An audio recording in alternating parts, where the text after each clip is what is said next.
is uncomfortable. That's exactly the position in which you are. Hello friends, చూశారు కదా వెకిలి నవ్వులు. ఈ రెండు నవ్వులు కూడా ఆడపిల్లల మీద అత్యాచారానికి సంబంధించిన ప్రస్తావన వచ్చినప్పుడు నవ్విన నవ్వులు. అందులో ఒక నవ్వు ఈ మధ్య మనం తాజాగా చూసాము. ఉన్నావ్ కేసులో అత్యాచారం చేసిన ఎమ్మెల్యేకి శిక్షను సస్పెండ్ చేస్తూ ఢిల్లీ హైకోర్టు తీర్పిచ్చినప్పుడు దాని మీద స్పందించమని అడిగినప్పుడు యూపీకి చెందిన మంత్రి విక్టిమ్ ఫ్యామిలీని ఎగతాళి చేస్తూ నవ్విన వెకిలి నవ్వు.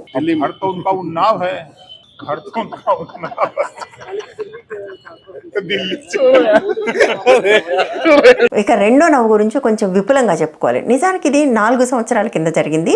ప్రస్తుతం సోషల్ మీడియాలో విపరీతంగా వైరల్గా మారింది.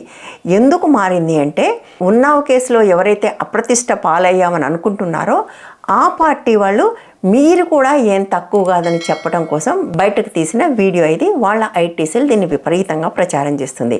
4 సంవత్సరాల క్రితం కర్ణాటక అసెంబ్లీ సాక్షిగా ఈ సంఘటన జరిగింది. అందులో ఒక అంశానికి సంబంధించి చర్చ జరుగుతున్నప్పుడు కాంగ్రెస్కి సంబంధించిన ఎమ్మెల్యే రమేష్ కుమార్ అనే ఆయన ఒక ఇంగ్లీష్ సామెతని ఉదాహరించాడు. ఆ సామెత ఏంటంటే, వెన్ రేప్ ఈజ్ ఇన్ఎవిటబుల్ లై అండ్ ఎంజాయ్ ఇట్ అని. ఇది ఇంగ్లీష్లో ఉన్న ఒక పాత ముతక సామెత. ఆయన ఆ మాట అనగానే స్పీకర్గా ఉన్న వ్యక్తి ఎట్లా నవ్వుతున్నారో మీరు ఒకసారి చూడండి. When rape is inevitable, lie down and enjoy it.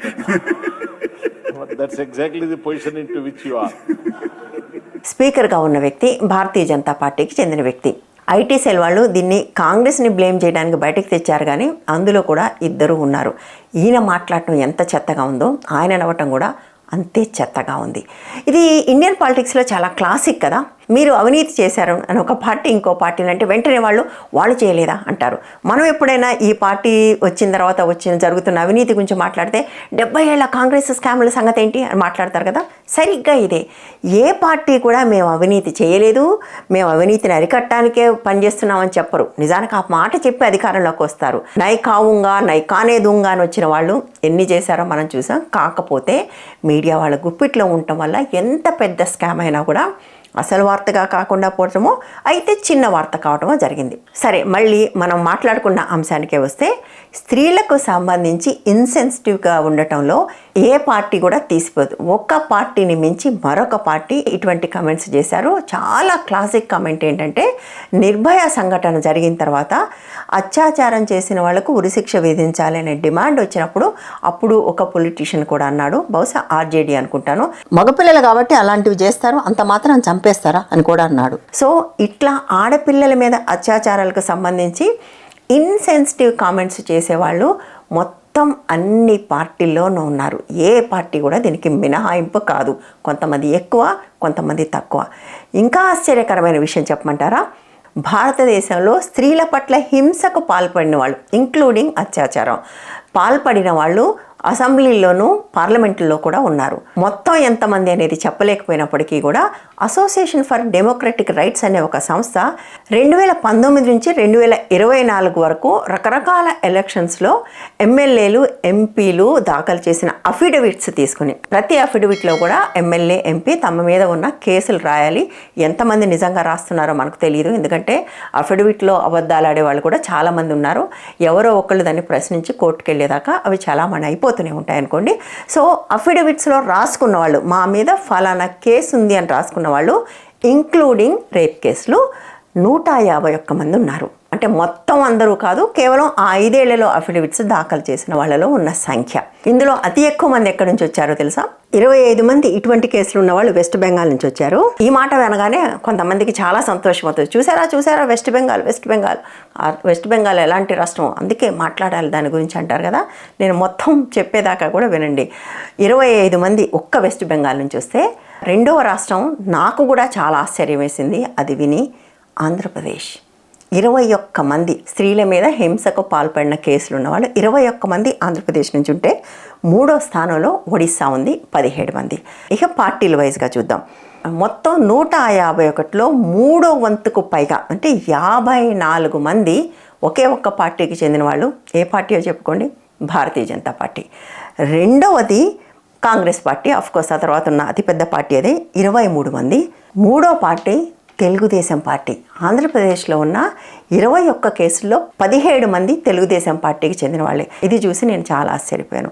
So ఇవంతా చూస్తే ఏమనిపిస్తుంది, ఒకళ్ళు బేటీ బచావో అనొచ్చు, మరొకళ్ళు ఆడపిల్ల మా ఇంటి దీపం అనొచ్చు, మరొకళ్ళు మరొకటి చెప్పొచ్చు. బట్ ఇన్ ఎసెన్స్ అన్ని పార్టీలు కూడా ఆడపిల్లల విషయంలో ఒకేలాంటి ఆలోచన ధోరణిలో ఉన్నాయి అనేది ఇవి చూస్తే అర్థమవుతుంది కదా. అందుకోసమే భారతదేశంలో ఈ స్థాయిలో విమెన్ సేఫ్టీ అనేది ఒక ఇష్యూగా ఉంది. పొలిటికల్ పార్టీలన్నీ ఇటువంటి మైండ్ సెట్తో ఉన్నప్పుడు, అంటే అత్యాచారాలు చేసిన వాళ్ళని కూడా రక్షించుకోవటము, లేదా వాళ్ళ కోసం ర్యాలీలు చేయటము, లేదా వాళ్ళ మీద ఇంత అసభ్యంగా కమెంట్ చేయటం అనే లాంటి వాళ్ళు అన్ని పార్టీల్లో ఉన్నప్పుడు వాళ్లకు నిజంగా మహిళల భద్రత పట్ల ఏమక్కరం ఉంటుంది, ఉండే అవకాశమే లేదు కదా. అందుకోసమే దేశంలో ఈ స్థాయిలో మహిళల భద్రత అనేది సమస్య కింద మారింది. అట్లాగే అనేక సార్లు అక్రాస్ ద పార్టీ ఆడపిల్లల మీద జరిగే అత్యాచారాలకు వాళ్ళ బట్టలే కారణమని, వాళ్ళు బయటికి వెళ్ళటమే కారణమని అన్న వాళ్ళు కూడా ఉన్నారు. అంటే ఆడపిల్లల పట్ల ఇంత చులకన భావం ఉన్నప్పుడు, లేదా సమస్య పట్ల నిజమైన అవగాహన లేకపోగా ఎవరైతే విక్టిమ్సే వాళ్ళనే బ్లేమ్ చేయటం, దాన్ని ఒక జోక్గా మార్చేయటం, దాని గురించిన ప్రస్తావన వచ్చినప్పుడు అంత చిల్లరగా నవ్వటం, ఇవన్నీ కాదా రీజన్ దేశంలో ఆడపిల్లల భద్రత ఇంత దారుణంగా ఉండటానికి? అందుకోసమే కదా ఈ దేశంలో ప్రతి 10 నిమిషాలకు ఒక రిపోర్టెడ్ రేప్ జరుగుతుంది. మనం ఇప్పటికి చాలాసార్లు మాట్లాడుకున్నాం. స్త్రీల మీద జరిగే ఏ హింస అయినా, అది డొమెస్టిక్ వైలెన్స్ కానివ్వండి, అత్యాచారం కానివ్వండి, మరొకటి కానివ్వండి, ఏ హింస అయినా కూడా 10లో 1 మాత్రమే రిపోర్ట్ అవుతుంది, 9 రిపోర్ట్ కానే కావు. ఎందుకు దేశంలో ఇంత దారుణమైన పరిస్థితి ఉంది? నిర్భయ సంఘటన జరిగినప్పుడు మన్మోహన్ సింగ్కి గాజులు పంపించిన పార్టీ ఆ తర్వాత కాలంలో ఏం చేసింది? ఏమన్నా తగ్గిందా? ఆ పార్టీలో ఉన్న వాళ్ళు ఏం తేడాగా బిహేవ్ చేశారు? ఇప్పుడే చూసాం కదా ఎలాంటి వెకిలి నవ్వులు వాళ్ళు నవ్వుతున్నారు. సో బేసిక్గా అధికారం కోసం ఒకళ్ళ మీద ఒకళ్ళు దాన్ని విమర్శగా వాడుకుంటారు, కానీ ఎవరికి కూడా స్వతహాగా ఈ విషయం పట్ల నిజాయితీ లేదు. ఇండియాస్ డాక్టర్ అని వాళ్ళు ఎవరో డాక్యుమెంటరీ తీసుకొచ్చారని దాన్ని దేశంలో బ్యాన్ చేశారు. అది బ్యాన్ చేసినంత మాత్రాన వాస్తవాలు కాకుండా పోతాయా?